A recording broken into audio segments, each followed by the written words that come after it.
미얀마에 대통령 수행을 하고 갔다가 어제 밤중에 왔어요. 그래서 미얀마 뭐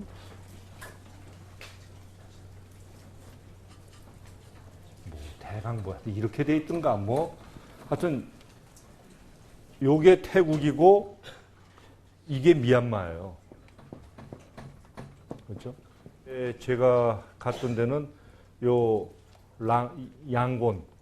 양곤이라는데 그 다음에 요 신수도 네피도라는 그러니까 중국에서 전용기를 타고 네피도로 날아갔다가 네피도에서 양곤에 가서 아웅산 수지 여사 보고 저 양곤에서 날라서 이제 한국으로 이제 왔어요. 제가 어젯밤중에 대통령 모시고 갔다가 근데 여러분 알다시피 그 미얀마는 1983년에 전두환 대통령 때 강요들과 국가대표들이 그 아웅산이라는 분이 그 당시 버마입니다. 그 당시에는 버마죠. 지금은 미얀마지만 그 미얀마의 국부입니다.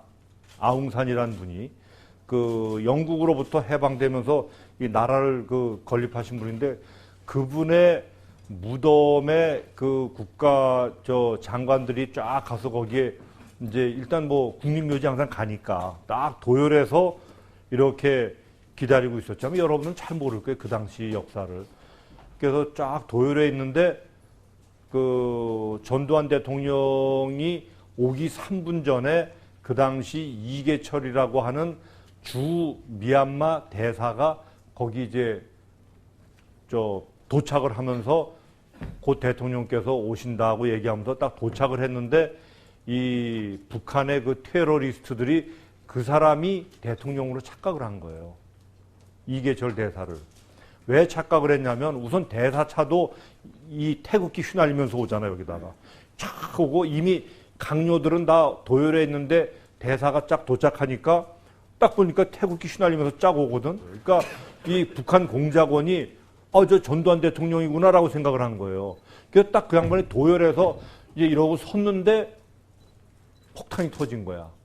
그 도열해 있는 데는 요 천장이 있는 그 묘 앞에 천장만 있는 데죠. 말하자면 햇볕 가리개 정도.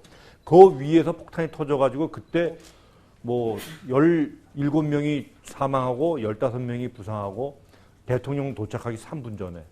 그래갖고 그 이후에 하여튼 뭐 쭉 우리나라 대통령은 그 미얀마에 이제 간 적이 없었죠. 그래서 이제 이번에 29년 만에 대통령이 미얀마에 방문을 하게 됐는데, 미얀마가 거의 그 북한이 외교를 하는 몇 안 되는 나라 중에 하나예요.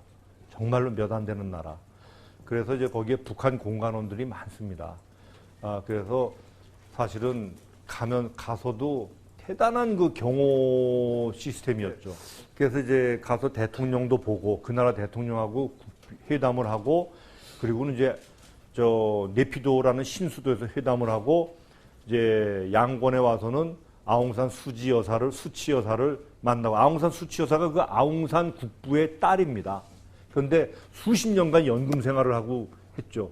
그래서 만나고 그 직후 대통령이랑 뭐 제가 이제 몇 사람이 하여튼 가서 아웅산 국립 그 묘지에 가서 참배하고 있었는데 저희가 이제 참배를 한 그 자리로부터 아마 한 5m 정도 옆이 그 당시 그 폭파 사건이 있어서 했던데요.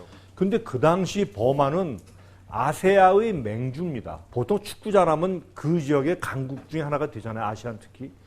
그리고 뭐 경제적으로도 당연히 우리보다 잘 살지. 맹주니까. 그 당시 아세아의 맹주는 버마, 필리핀, 뭐 이런 나라들이라고. 그랬던 그 버마가 그 이후에 그 네윈이란 사람이 좀 구테타를 일으켜서 독재를 하면서 철저한 독재를 하면서 그 다음에 지금까지도 장관의 대부분은 현역 군인이야. 버마는. 그래서 그 나라가 우리에게 바라는 것은 딴 게 아니라 이 봉제업 있잖아요. 바느질하고 재봉틀하고 하는 그 봉제업을 좀 미얀마에서 많이 한국 기업이 와서 했으면 좋겠다. 근데 봉제업이 뭡니까? 그 수준의 봉제업이란 첨단 말고 이 섬유도 여러 가지 종류가 있지만 그 수준의 봉제업이란 우리나라가 60년대 초에 5.16 이후에 여러분들의 선배들이 머리를 잘라서 가발을 수출하고 그 당시 했던 것이 와이셔츠 박음질 해갖고 수출하고 그걸로 시작했다고 우리나라가 60년대 초에 5.16 군사혁명 이후에 그것을 지금 우린 그쪽 나라에 와서 해달라는 거야. 지금.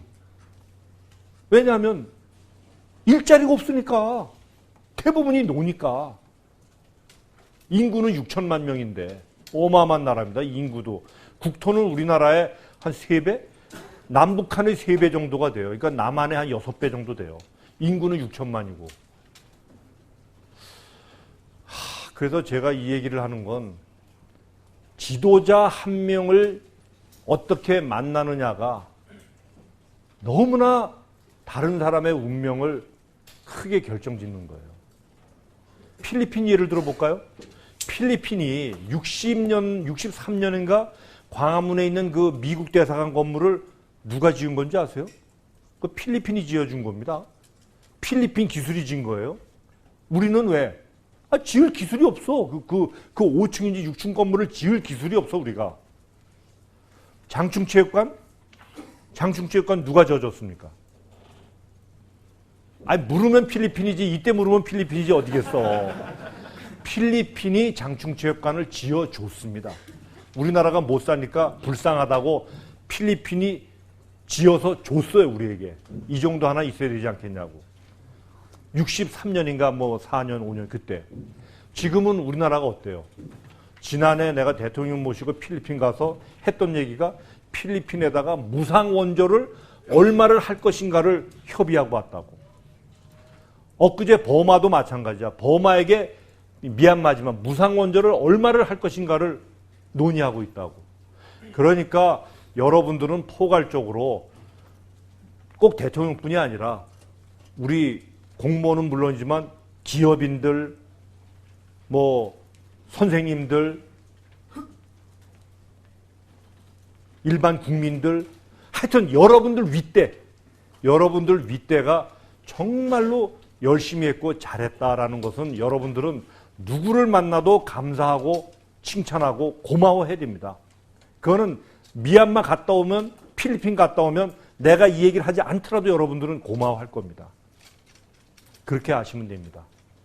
그래서 내가 지금 하고자 하는 얘기는 그거는 일부고 여러분들이 지금 현재도 여러분들은 어느 집단인가의 지도자라고. 여러분들이. 그러니까 어떤 지도자가 되던 그 사람의 영향력은 다소의 차이는 있을 망정 여러분들이 거느리는 그 집단의 운명을 좌우한단 말이에요. 크든 작든. 그러니까 여러분들이 그러한 지도자 의식을 지금부터 갖고 리더십을 갖고 뭘 해도 고민해라 하는 얘기가 바로 제가 해보고 싶은 얘기예요.